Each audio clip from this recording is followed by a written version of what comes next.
O Oriente Médio volta ao centro da crise global depois da ofensiva organizada por Estados Unidos e Israel, que bombardeou o Irã.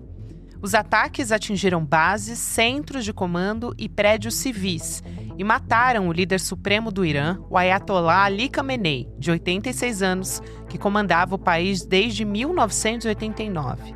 Teherã respondeu com mísseis e drones contra países que mantêm bases dos Estados Unidos no Oriente Médio, como Bahrein, Catar, Kuwait, Jordânia e Emirados Árabes Unidos.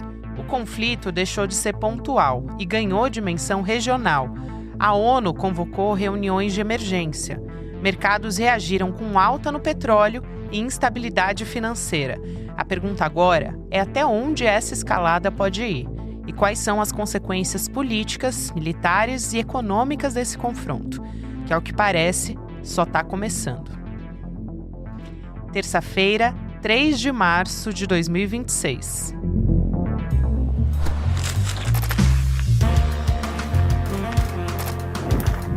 Sou Gabriela Varela, esse é o podcast Detalhes, e aqui mais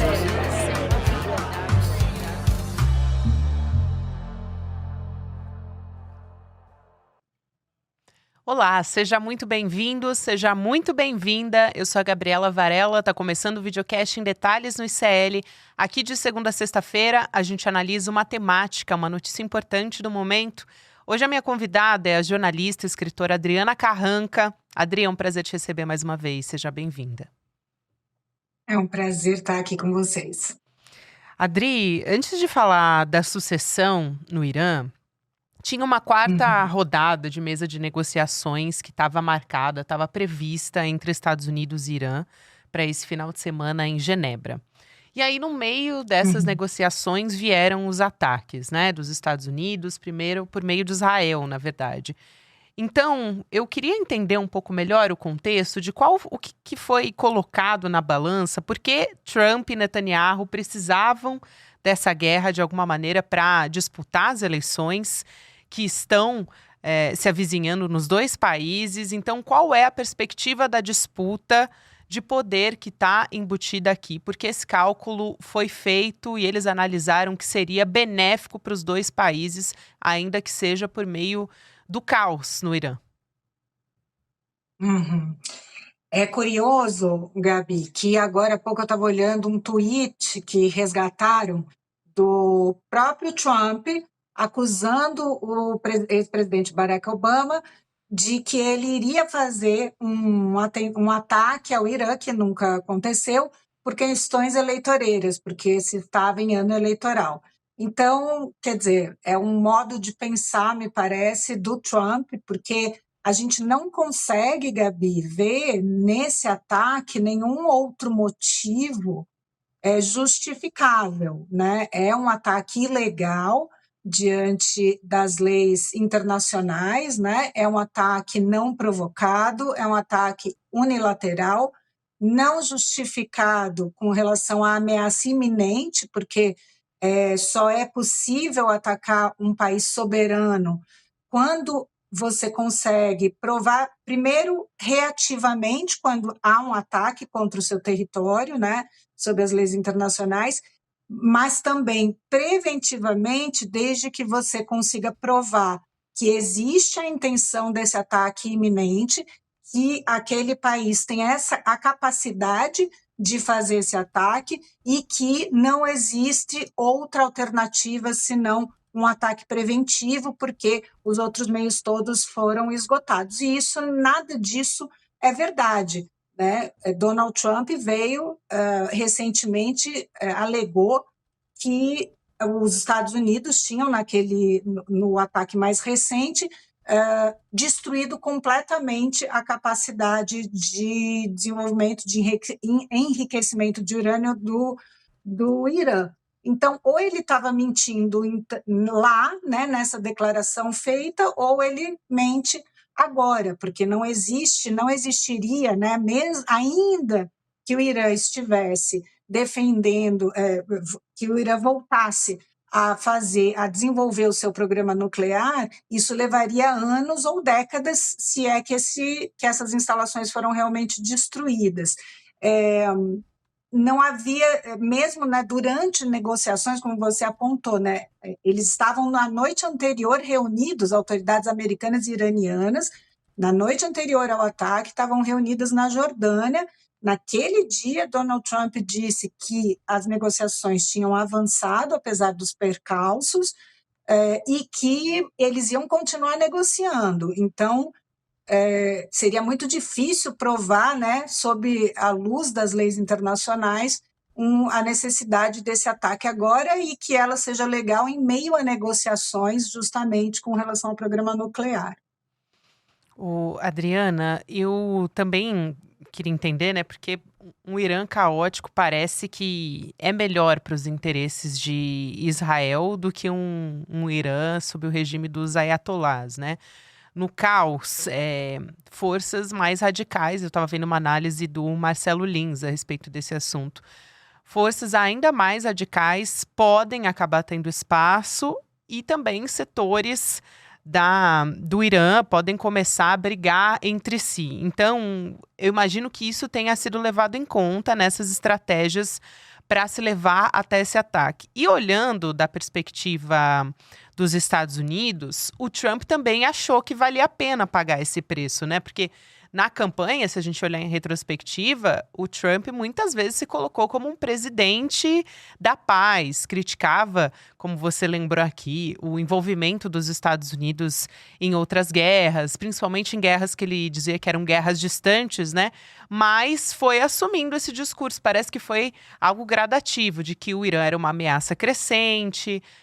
E aí vieram esses ataques em meio às negociações e no meio de um mês sagrado também do Islã, né, o Ramadã. Então, o Trump descartou a diplomacia de vez, dá para dizer isso?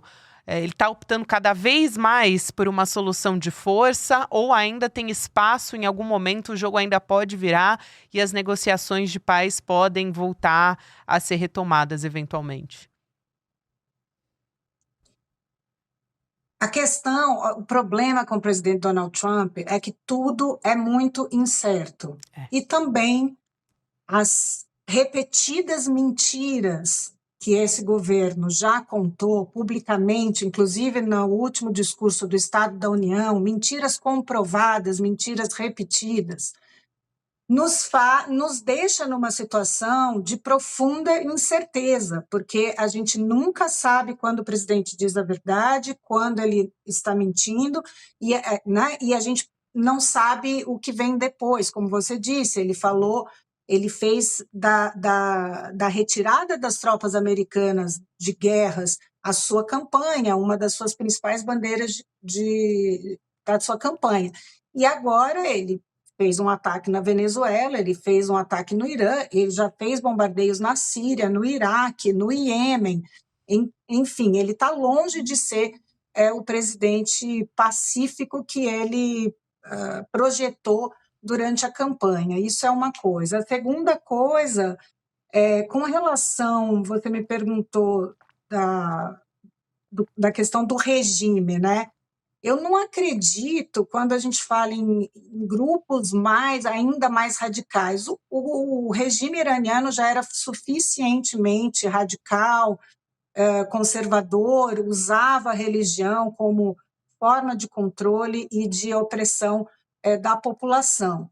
Em janeiro, houve os maiores protestos contra esse regime no Irã e dezenas de milhares de pessoas foram mortas por esse regime.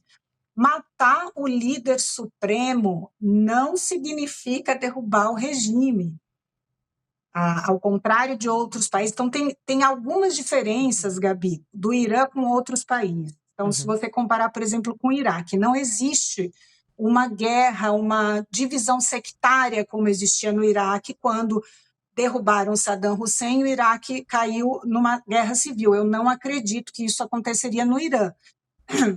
O regime islâmico iraniano concentrava praticamente todo o poder no Irã.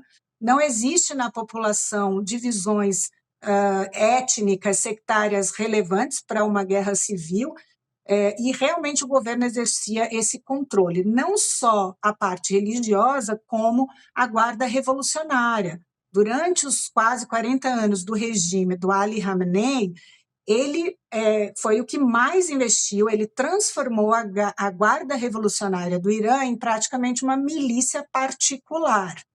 E eles hoje controlam a maior parte da economia iraniana, a Guarda Revolucionária. Então, eles têm muito a perder.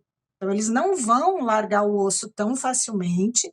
E hoje, eles controlam efetivamente o país. Claro que sob o comando, né, vamos dizer, como um líder espiritual do líder supremo. Mas quem comanda e gerencia o país é a Guarda Revolucionária. Justamente eu acho que vale a pena a gente entrar nessa questão de como que fica essa sucessão a partir da sua fala e sempre olhando também para o passado, né, para o histórico do Irã.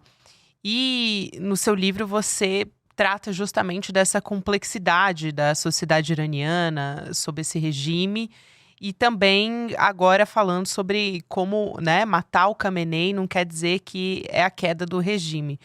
Com a morte confirmada do Ayatollah, do Khamenei, sob esse ataque coordenado dos Estados Unidos e Israel, como é que você avalia a entrada desse interino, o Ali Reza Araf, e se o regime é resiliente o suficiente para manter essa estrutura descentralizada, ou se a gente pode estar vendo o início do fim dessa República Islâmica, enfim, qual é o futuro do Irã após a morte do líder supremo?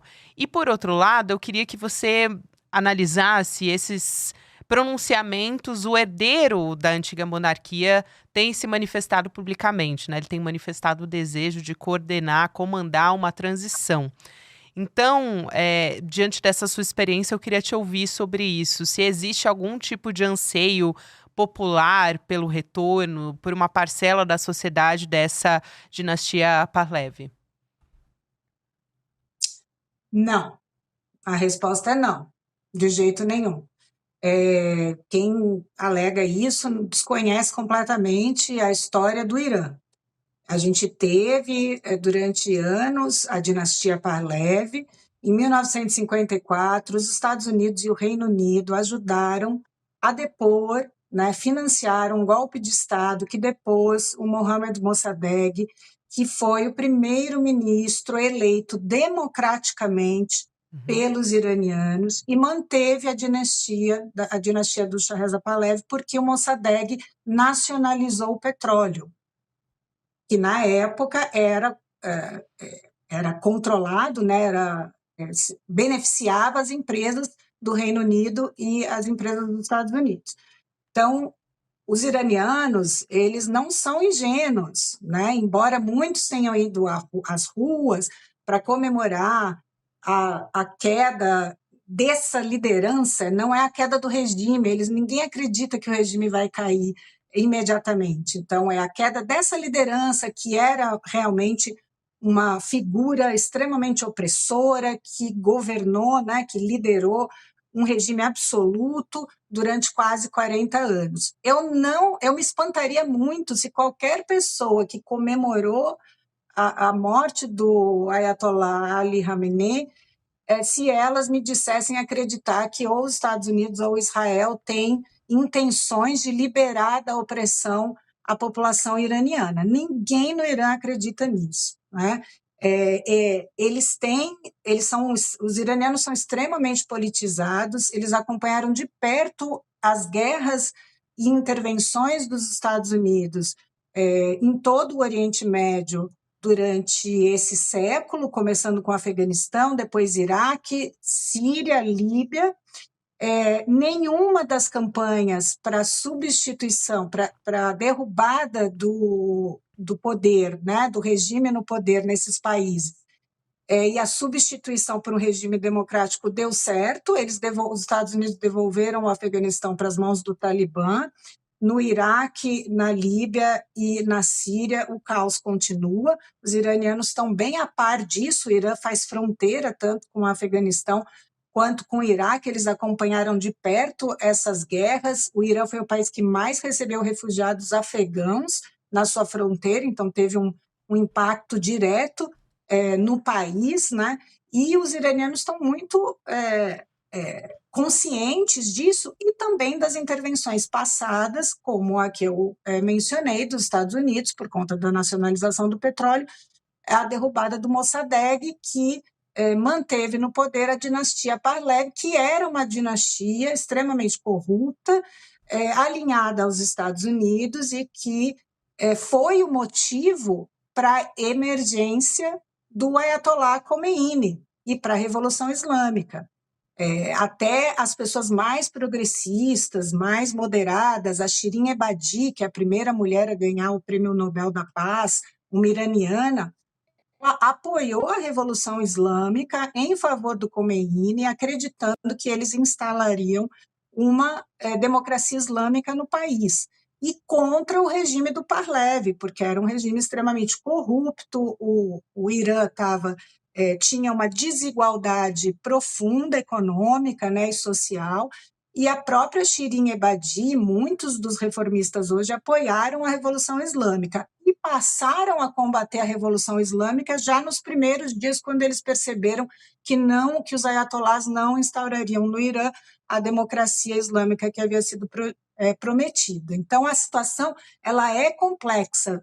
Você comemorar, os iranianos comemorarem a morte do Khamenei não significa que eles apoiam os bombardeios de Israel e dos Estados Unidos.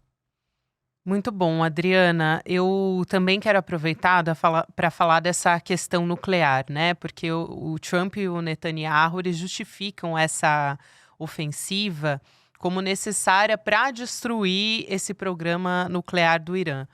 Só que ataques anteriores não eliminaram esse programa, sem contar que o know-how continua vivo, os técnicos continuam vivos.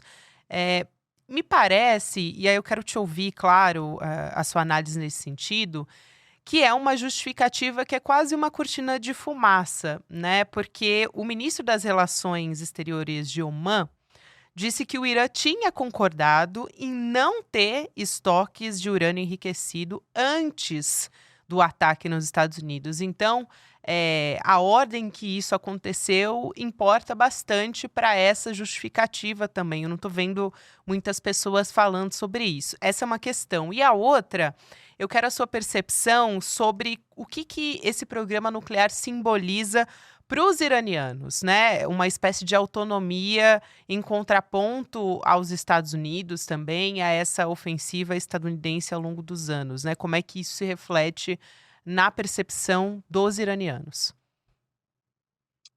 Os Estados Unidos e Israel, eles têm acusado o Irã de estar prestes a ter uma bomba atômica há mais ou menos 30 anos, no mínimo 30 anos, né? E nunca realmente se provou que o Irã estava perto disso. Se provou, sim, que o Irã estava desenvolvendo urânio. Eu acompanhei bastante de perto a presidência do Mahmoud Ahmadinejad, que foi o presidente entre 2005 e 2013, que retomou o enriquecimento de urânio e que defendia, é um dos maiores defensores, ele morreu também junto com o líder supremo nesse bombardeio do sábado, ele estava no mesmo lugar, e ele foi o presidente que retomou o enriquecimento de urânio, era um dos maiores defensores do programa nuclear do Irã, não só para energia, como para a defesa do Irã. Não sei se os ouvintes se lembram, mas ele era um presidente bastante hábil politicamente, carismático na política doméstica, mas muito combativo na política externa, fez uma presidência anti-americana, anti-imperialismo, anti-sionismo. Então, ele foi realmente a pessoa que acirrou, né, também essa crise nuclear. Durante a presidência dele, havia um grande apoio da população ao programa nuclear, porque isso foi durante a guerra tanto do Iraque quanto do Afeganistão. O Irã se via cercado por tropas americanas, e por conta das intervenções anteriores, os iranianos se sentiam encurralados e acreditavam que seriam sempre acreditaram que seriam o próximo alvo dos Estados Unidos. Então, a própria população também, em parte, defendia que o Irã desenvolvesse uma capacidade nuclear, inclusive parte da população defendia que isso fosse para a defesa, né? Não só para a energia, como alguns alegavam, por conta dessa característica geopolítica. Mas, de fato, na situação hoje, que a gente vê hoje, precisa entender em que momento Donald Trump mentiu. Se ele mentiu anterior, que havia destruído completamente toda a capacidade nuclear do Irã, ou se ele mente agora, dizendo que o Irã havia desenvolvido, não seria nem possível desenvolver tão rapidamente, né? Mísseis capazes de atingir a Europa. Depois seria a Europa, não são mísseis capazes de atingir os Estados Unidos. Ele fez uma operação, uma ação militar com Israel, uma ação unilateral, sem avisar os aliados europeus, sem pedir permissão ao Congresso, como demanda a Constituição americana. Não havia emergência para isso, né? Não havia urgência que justificasse Trump fazer esse ataque unilateral sem consultar a ONU, sem conversar com os aliados europeus e sem a permissão do Congresso. Não tinha nenhuma ameaça iminente que justificasse isso. O que parece realmente é que, né, o que existia era uma profunda insatisfação realmente. Acho que nunca a oposição ao regime iraniano foi maior do que recentemente no Irã. O combate, né, a forma como o governo iraniano reagiu aos protestos recentes, né, foram dezenas de milhares de mortos pelo regime depois dos protestos de janeiro, e Israel via ali realmente uma oportunidade, uma janela de oportunidade para atacar o Irã enquanto essa oposição ainda estava forte, né? Um momento ali para meio que agora ou nunca, mas não em relação a que o Irã fosse uma ameaça iminente a Israel ou aos Estados Unidos, mas por conta dessa reação brutal do regime aos manifestantes, que foram mortos, inclusive, crianças e adolescentes durante os protestos pacíficos, né? E que gerou uma grande insatisfação na população iraniana com relação ao regime. Já era crescente, mas piorou demais, né? Eu mesma sentia, eu venho conversando com iranianos desde que essa essa crise se acirrou novamente, e eu percebi uma mudança, né, que muitos iranianos eram completamente contra qualquer intervenção internacional, e de janeiro para cá eu senti realmente uma mudança em parte das pessoas com quem eu conversei, dizendo assim, que quer que seja desde que o regime caia, né? Então, eu acho que Israel sentiu essa janela de oportunidade para fazer um ataque agora, porque sempre foi o objetivo derrubar o regime iraniano, que Israel considera, Netanyahu, o governo de direita de Israel, considera como uma ameaça existencial ao Irã. Então, talvez tenha sido isso, a gente não sabe ainda. Também é fato que Venezuela, né, quando a gente olha para a lógica das ações do Trump, também é fato que tanto Venezuela e Irã são contém a segunda e a terceira maior reserva de petróleo do mundo, os dois países. Então, considerando toda a fala de Donald Trump, com as explicações dele com relação ao porquê ele invadiu, ele sequestrou Maduro, né, invadiu o país também numa ação unilateral, sem aprovação do Congresso, sem ameaça iminente, sem consultar aliados na região, sem consultar a ONU, né? Não seria surpresa se ele tivesse usado a mesma lógica para atacar agora o Irã como uma oportunidade. Agora, como eu falei, matar o líder supremo, ou mesmo, né, não foi só o líder supremo, foram várias autoridades da cúpula do regime, mas isso não vai derrubar o regime imediatamente. Eles têm muito a perder, né? A Guarda Revolucionária, como eu disse, ela domina a economia, eles têm várias linhas sucessórias, né? Então, você não tira a primeira linha e acaba com a instituição, são instituições muito bem estabelecidas no Irã, não são guerrilhas, não são milícias, são instituições formais, né? Então vai ser muito difícil. A gente também não sabe do outro lado, Gabi, do Irã, como eles vão reagir. Pode ser que eles se tornem ainda mais brutais para conseguir manter esse regime, insistam em manter esse regime, pode ser que eles tragam a população para perto e digam, olha, a gente vai fazer algumas concessões, vamos nos unir contra os invasores externos, né? E, em troca disso, nós vamos fazer algumas concessões com relação ao regime, ao conservadorismo. É interessante você trazer também, Adriana, essa mudança ali de uma parcela da população, porque no ano passado, no segundo semestre, a gente tinha conversado sobre como a Sim, população enxergava eventualmente uma intervenção externa. E agora isso está nos discursos do Netanyahu e do Trump.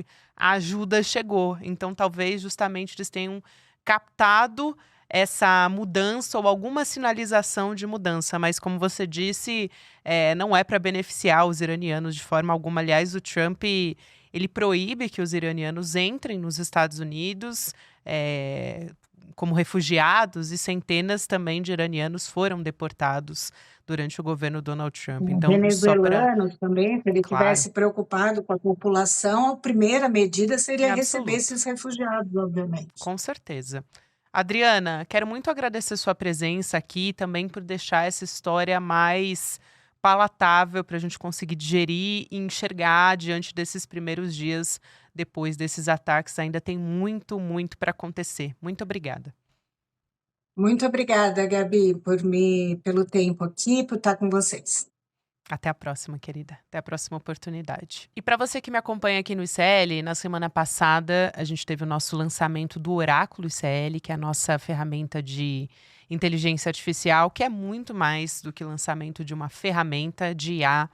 É uma valorização dos nossos professores também, porque você pode, no meio da nossa programação, por exemplo, estava acompanhando aqui essa conversa sobre os ataques e também esse conflito que se instalou no Oriente Médio. Você pode pegar essas dúvidas e jogar na nossa plataforma, perguntar para o Oráculo, ele vai te respondendo, traz conteúdos para agregar na nossa conversa. Então é muito importante. Você também que quiser, ainda não faz parte da nossa comunidade, quer entrar para assinar o nosso plano solidário, é uma condição especial que a gente está te oferecendo agora, porque o Oráculo fica disponível para nossa plataforma de assinantes do ICL. Então, além de ter acesso aos nossos cursos, você pode consultar o Oráculo e também levar presentes super especiais. O livro É Só um Jogo, do Eduardo Moreira, o clássico Realismo Capitalista, do Mark Fisher, e o Baralho do Conhecimento, que também é uma homenagem aos professores do ICL, que tem tudo a ver com o Oráculo. Vai em detalhesicl.com.br, deixa a sua inscrição como assinante, porque realmente é um momento especial para você começar a ter acesso a todos os nossos cursos e a tudo que o ICL pode oferecer, sempre atrelado ao conhecimento e à educação. Agora você continua na nossa programação aqui do ICL, tem Mercado e Investimentos com a Débora Maganha, depois o Rolê ICL com o William De Luca. E você pode acompanhar Em Detalhes em qualquer momento do seu dia. Nas plataformas de áudio tem conteúdo novo de segunda a sexta-feira. Até amanhã. As IAs genéricas aprenderam com a internet, e a internet está cheia de mentiras. Elas alucinam, inventam e propagam o caos. O Oráculo ICL é diferente. Ele não busca no lixo da desinformação. Ele foi treinado no pensamento crítico dos maiores intelectuais do Brasil. É a primeira IA com compromisso real com a verdade histórica. Não seja um passageiro dos algoritmos. Assuma o controle. Use a inteligência artificial para entender o mundo, não para ser enganado por ele. A revolução educacional é agora. Assine o ICL e acesse a verdade.